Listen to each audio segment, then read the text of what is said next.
in your church, you are spiritually present in me. Consecrate me now. Consecrate me now. Touch and heal me through your body, spiritual body, and spiritual blood.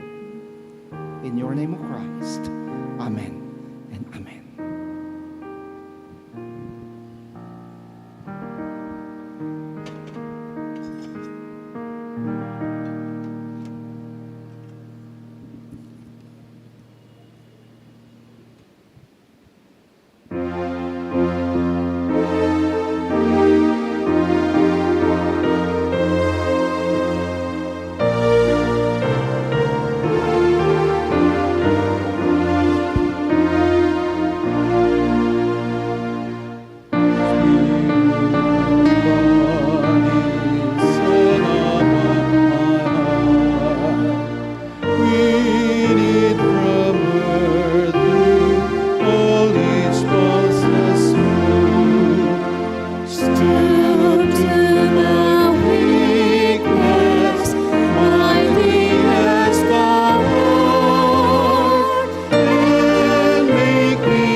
Tayo'y panalangin.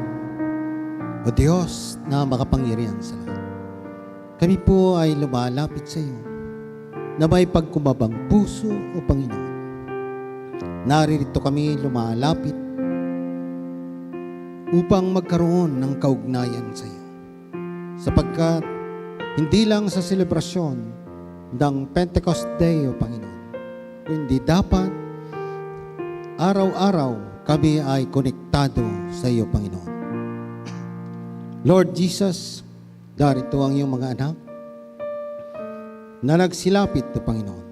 Marahil ay meron silang mga pagpapasalamat. Ang iba ay dahil sa kanilang kaarawan.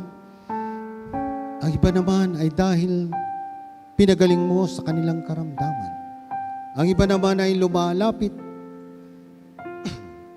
dahil sila ay pinuspos mo ng Santong Espiritu. Ang iba ay lumalapit, pinagpala mo ang kanilang mga hanap buhay. Ang iba ay lumalapit dahil naayos mo ang kanilang pamilya. Gayon din ang iba ay lumalapit, itinatalaga nila ang kanilang sarili bilang buhay na handog, banal at kalugod-lugod sa iyong harapan. Hawakan mo sila, O Lord Jesus, upang sila ay maging alulod ng pagpapala sa ibang tao, upang ang kanilang buhay ay magliwanag, upang ang kanilang buhay ay katulad ng asin na may pakinabang, O Panginoon.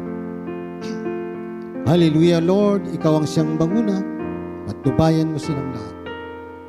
Gayon din, O Lord, aming dinadalangin ang bawat ministry ng aming church, ang mga choir, gayon din ang multimedia, O Panginoon, at ang marami pang ministry na ginagawa ng NACMA. Pagpalain mo silang lahat, O Lord Jesus, ang mga bata, kabataan, young adult, ang praise and worship, gayon din, Lord, ang mga kababaihan, kalalakihan. Gayon din aming dinadalangin ang aming bansa, ang aming presidente, vice-presidente, kanyang gabinete, ang mga senador, mga congressman, mga gobernador, mga mayor, barangay captains, at ang lahat ng ahensya ng pamahalaan gaya ng DOH at ang iba pa ng education at iba pang ahensya ng gobyerno. Pagpalain mo silang lahat, O Diyos, ngunit hindi nawa ang kanilang kalooban ng masusunod, kundi ang iyong kalooban, O God.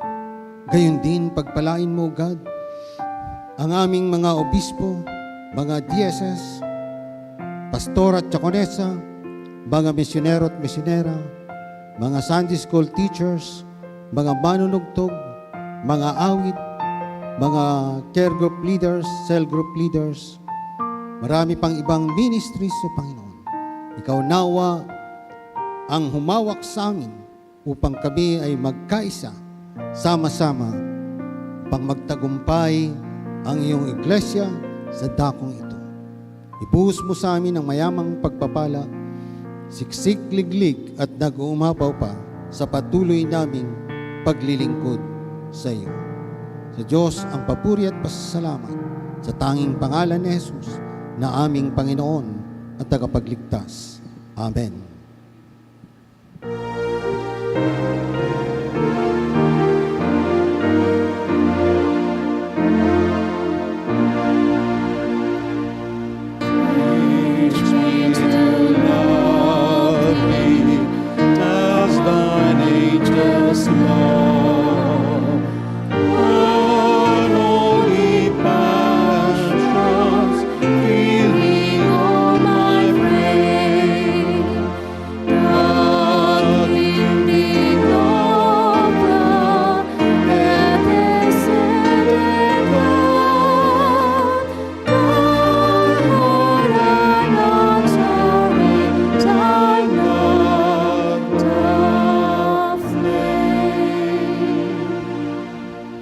Tayo'y manalangin.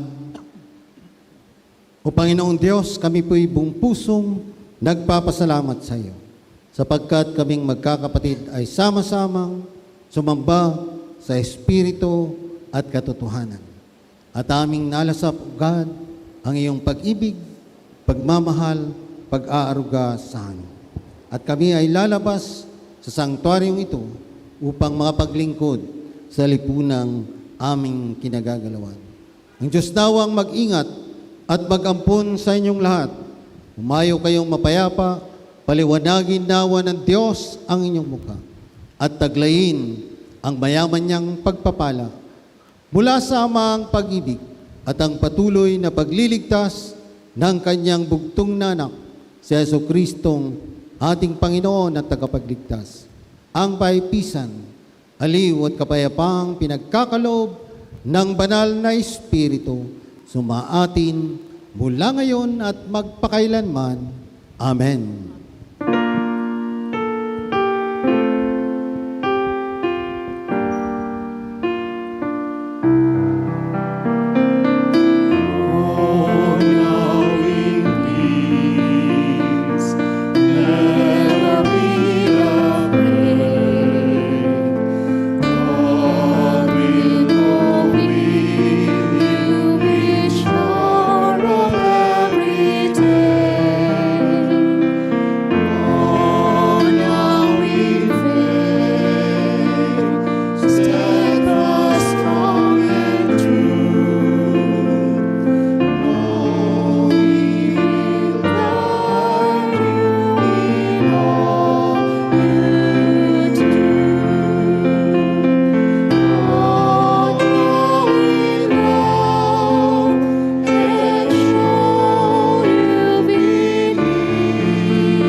Praise the Lord. Palakpakan po natin ang Panginoon. Hallelujah.